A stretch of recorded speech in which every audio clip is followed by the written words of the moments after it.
കാഫിർ സ്ക്രീൻഷോട്ട് കേസിൽ ഡിവൈഎഫ്ഐ നേതാവ് അറസ്റ്റിൽ. ഡിവൈഎഫ്ഐ വടകര ബ്ലോക്ക് കമ്മിറ്റി അംഗവും വടകര സ്ക്വാഡ് ഗ്രൂപ്പ് അഡ്മിനുമായ ജിതിൻ ഭാസ്കറിനെയാണ് SIT അറസ്റ്റ് ചെയ്തത്. സ്ക്രീൻഷോട്ട് പ്രചരിപ്പിച്ച ആളെയാണ് അറസ്റ്റ് ചെയ്തതെന്നും കസ്റ്റഡിയിൽ വാങ്ങി വിശദമായി ചോദ്യം ചെയ്യുമെന്നും വടകര റൂറൽ SP. ഈ സ്ക്രീൻഷോട്ട് പ്രചരിപ്പിച്ചതുമായിട്ട് ബന്ധപ്പെട്ട് പ്രധാന പങ്കുവഹിച്ചു എന്ന് വിചാരിക്കുന്ന ഒരാളെയാണ് നമ്മളിപ്പോൾ നിലവിൽ അറസ്റ്റ് ചെയ്തിരിക്കുന്നത്. ഇപ്പോൾ എങ്ങനെയുണ്ട് കാര്യങ്ങൾ? വോട്ട് ലക്ഷ്യമാക്കി വോട്ടർമാരെ വർഗീയമായി ഭിന്നിപ്പിക്കാൻ ശ്രമിക്കുന്ന തരത്തിലുള്ള വ്യാജ സന്ദേശം സോഷ്യൽ മീഡിയയിൽ പ്രചരിപ്പിച്ചതിനാണ് ഈ അറസ്റ്റ്. കേരളീയരെ എല്ലാം മണ്ടന്മാരാക്കാമെന്ന കുബുദ്ധിക്കാണ് തിരിച്ചടി. അന്ന് നന്മമരം ടീച്ചറെ ജയിപ്പിക്കാനായിരുന്നു ഈ ഗിമ്മിക്കുകളൊക്കെ. സമൂഹത്തോട് ആദ്യം മാപ്പ് പറയേണ്ടത് അവരാണ്. അപ്പോൾ നിങ്ങൾക്കെല്ലാം അറിയാം, പല തെരഞ്ഞെടുപ്പിലും ഇത്തരത്തിലുള്ള ഫേക്ക് ഐഡിയിൽ നിന്ന് വ്യക്തിഹത്യ നടത്തുന്ന, അപ്പോൾ എനിക്കെതിരെ ഒരുപാട് കാര്യങ്ങൾ വടകര തെരഞ്ഞെടുപ്പിൻ്റെ സമയത്ത് വന്നിരുന്നു. അപ്പോൾ അതിലൊന്നാണ് ഈ കാഫിർ പ്രശ്നവും. അപ്പോൾ അത് മാത്രമായിട്ട് ആരാണ് എന്നുള്ളത് അന്വേഷിക്കില്ല, അത് അന്വേഷിക്കട്ടെ, ഞാൻ ഒന്നിൻ്റെയും അന്വേഷണത്തിന് തടസ്സമല്ല. ഈ വിഷയത്തിൽ നമുക്കൊരു തെറ്റും പറ്റിയിട്ടില്ലെന്ന് പറഞ്ഞ വേറൊരു അവതാരവും ഉണ്ടായിരുന്നു.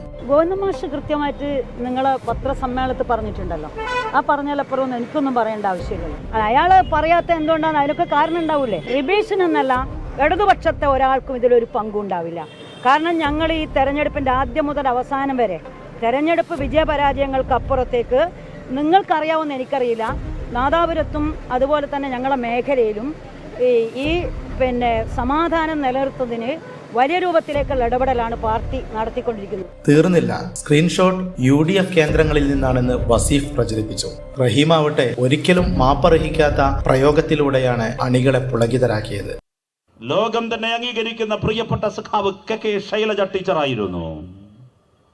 ആ ടീച്ചർക്കെതിരെ ആരും മത്സരിച്ചോട്ടെ, പക്ഷെ മത്സരം ഒരു പൊളിറ്റിക്കൽ ബാറ്റിൽ ആകണ്ടേ. പൊളിറ്റിക്കൽ ബാറ്റിൽ എന്നതിനപ്പുറത്ത് വ്യാജ നിർമ്മിതികളുടെ ഒരു യുദ്ധ മുനമ്പ് സൃഷ്ടിക്കാനായിരുന്നു കോൺഗ്രസ് ശ്രമിച്ചത്. സ്ഥാനാർത്ഥിയായ ഒരാളെ കൊണ്ടുവന്നയാളാര്? ഈ ജനാവലിയെ സാക്ഷി നിർത്തി വളരെ ഉത്തരവാദിത്വത്തോടെ കേരളത്തിന് DYFI ഒരു മുന്നറിയിപ്പ് നൽകുന്നു. ഇവിടെ മത്സരിച്ച കോൺഗ്രസിന്റെ സ്ഥാനാർത്ഥിയുണ്ടല്ലോ, അദ്ദേഹത്തിന്റെ ഉചിതമാകുന്ന അദ്ദേഹത്തിന്റെ അലങ്കാര പദം കേരളം കണ്ട ഏറ്റവും വലിയ പൊളിറ്റിക്കൽ പോയിസണാണ്. ഒരു സംശയവും വേണ്ട. ഈ ഷാഫി പറമ്പിൽ ഞാൻ ആവർത്തിച്ചു പറയുന്നു, ഉത്തരവാദിത്വത്തോടെ പറയുന്നു, വടകരയിലെ ഈ മഹത്തായ ജനാവലിയെ സാക്ഷി നിർത്തി ആവർത്തിച്ചു DYFI മുന്നറിയിപ്പ് കേരളത്തിന് നൽകുന്നു. കേരളം കണ്ട ഏറ്റവും വലിയ പൊളിറ്റിക്കൽ പോയിസന്റെ പേരാണ് ഷാഫി പറമ്പിൽ. രാഷ്ട്രീയ നേട്ടങ്ങൾക്കായി സോഷ്യൽ മീഡിയ വഴി വിദ്വേഷം പടർത്താൻ പോരാളി കൂട്ടങ്ങളെ വളർത്തുകയും പിന്നെ അതിന്റെ പേരിൽ ഘോരഘോരം പ്രസംഗിച്ച് അണികളെ വികാരം കൊള്ളിക്കുകയും ചെയ്യുന്നത് കടുത്ത അപരാധമാണ്.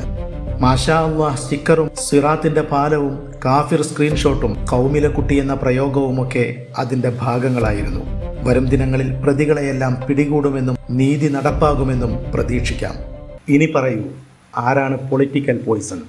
ആരാണ് രാഷ്ട്രീയ കാളകൂടം? നിങ്ങൾക്കും ചിലത് പറയാൻ തോന്നുന്നില്ലേ? കമന്റിൽ പറയൂ.